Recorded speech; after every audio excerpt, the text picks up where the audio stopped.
Todo empezó con una promesa. Italia, los años 70. La marca con más alma de las carreras decide crear un coche para el pueblo, y así nace el Alfa Sud.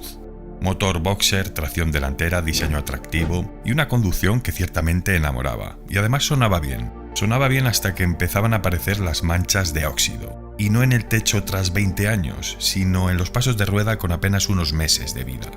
Antes de pasar la primera ITV, los bajos ya presentaban corrosión. Y no era un caso aislado. Os pongo en situación.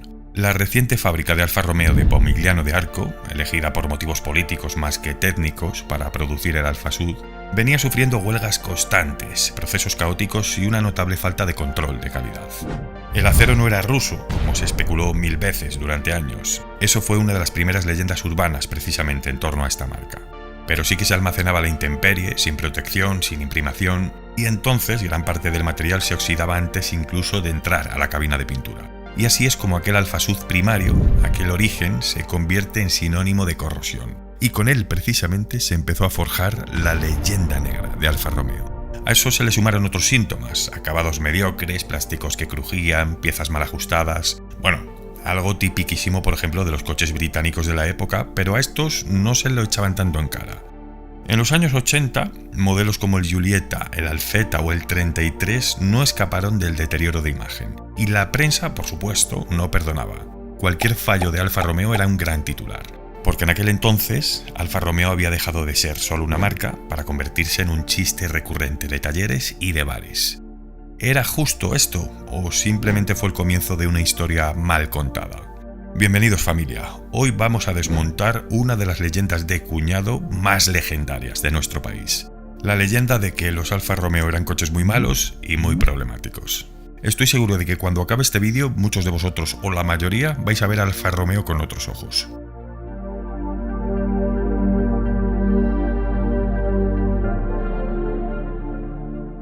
Hay cosas que no perdonan la ignorancia, un carburador Weber, por ejemplo.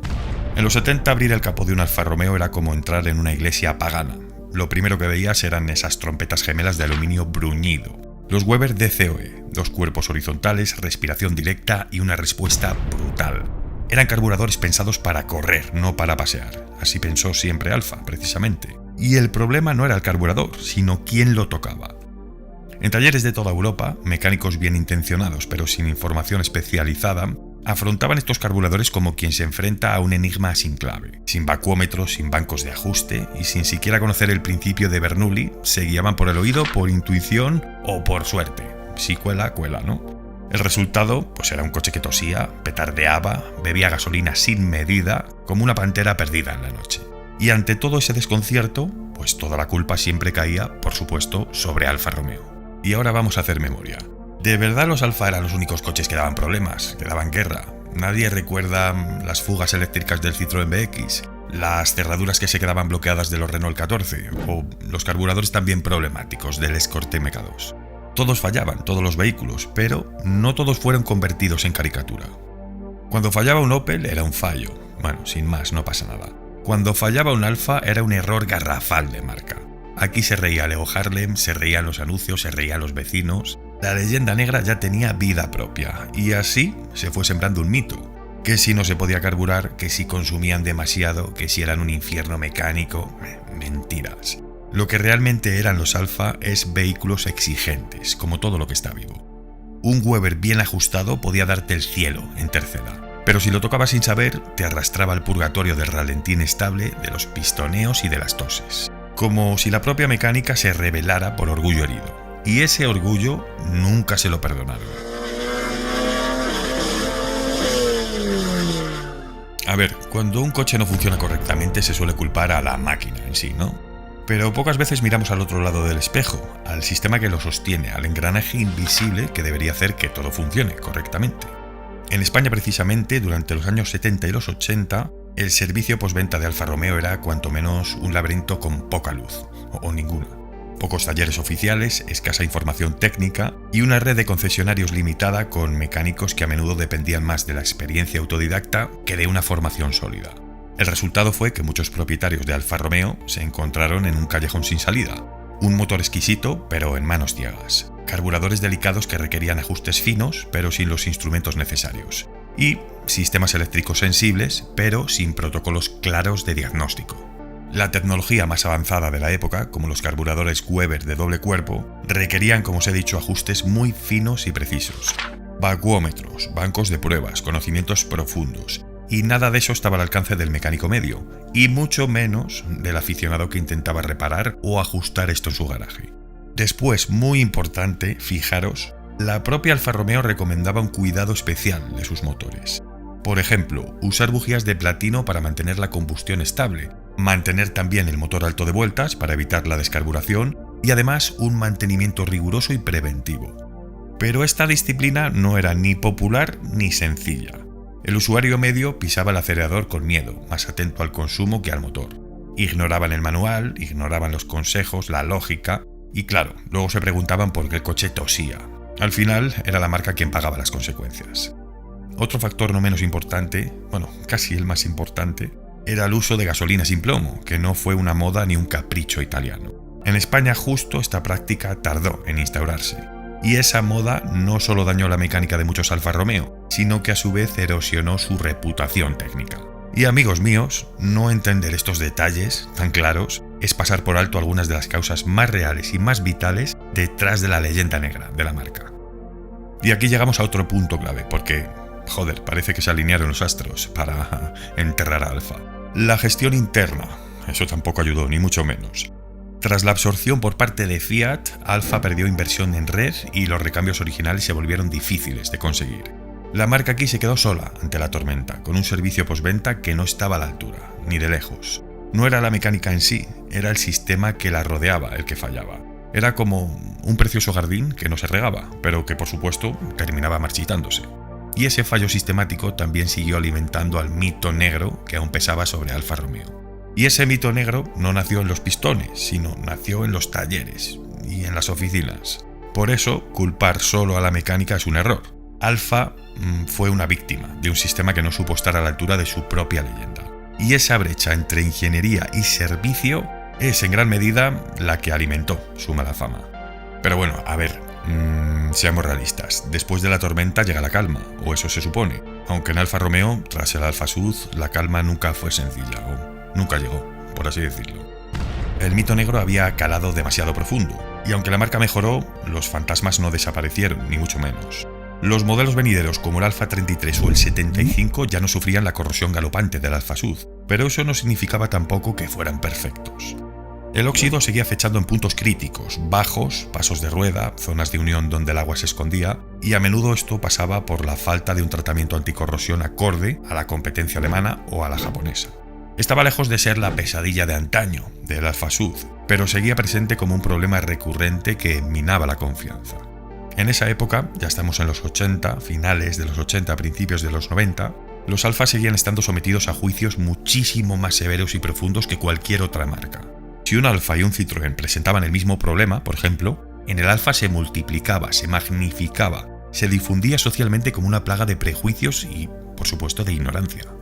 Por otro lado, los problemas eléctricos también se convirtieron en un nuevo dolor de cabeza para la marca. Con sistemas cada vez más complejos, las chispas a veces se volvían cortocircuitos, cerraduras que fallaban, cuadros de instrumentos que jugaban a la ruleta rusa, relés caprichosos y cableados vulnerables a la humedad. Era la batalla constante entre ingeniería italiana y la realidad del desgaste y la gestión deficiente.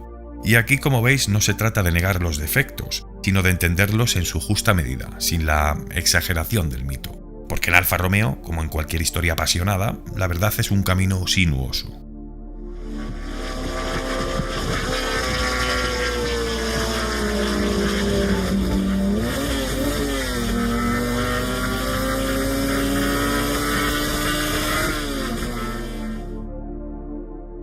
Estamos hablando de una firma con la competición en las venas, eso lo sabemos todos. Pero en los despachos, la realidad era otra historia. Ya os he dicho que cuando Fiat entró en escena, un aire frío y calculador comenzó a apagar la llama. Era como si el corazón de Alfa latiera con fuerza, pero su cuerpo estuviera enfermo. La burocracia creció, y entonces las decisiones se tomaban lejos de las carreteras y de los mecánicos que sudaban bajo el capó. Y mientras Lancia mantenía una línea fina entre exclusividad y calidad, Alfa se desangraba en una pelea perdida contra los números. Los coches de Alfa brillaban en las fotos, en los catálogos, pero en la calle el brillo se empañaba con cada historia de recortes y de abandono. El mito negro ya no era un susurro en los talleres ni una broma en los bares. Era la sombra que acompañaba a cada Alfa, una cicatriz abierta por la falta de visión y la renuncia a lo que la marca siempre fue. No fue la mecánica sola la que falló, no fue su tecnología, fue la desconexión entre lo que Alfa prometía y lo que podía ofrecer. Y esa grieta entre pasión e industria sigue marcando incluso a día de hoy su leyenda negra. Y sin embargo, durante la década de los 80 y principios de los 90, en las oficinas y en los pasillos de la fábrica de Pomigliano se estaba afirmando sin rodeos que la verdadera raíz de las leyendas negras no estaba en los coches, sino en la falta de formación técnica fuera de Italia. Y es que allí, en casa, el mantenimiento se trataba casi como una ceremonia religiosa, y fuera, esa devoción brillaba por su ausencia. Incluso si queremos ir más allá, algunos pilotos profesionales que condujeron Alfa Romeo durante los años 80, como Yves Louvet, tenían claro algo fundamental. Cuando los motores Weber estaban bien afinados, respondían con una precisión milimétrica. Los problemas en competición casi siempre surgían por una mala puesta a punto, no de fallos intrínsecos del motor. En la pista, el Alfa demostraba que su exigencia técnica era en realidad su mayor fortaleza. Así que, mientras el ruido y la leyenda negra envolvían a Alfa Romeo, algunos motores seguían latiendo fuerte ignorados por la historia oficial. El Alfa 75, con el motor Twin Spark por ejemplo, era un rugido de precisión y fiabilidad, y era capaz de devorar kilómetros sin pestañear.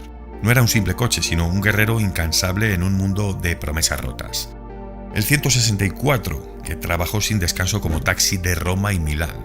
Una bestia noble que rodaba con la dignidad de quien sabe que ya es una leyenda.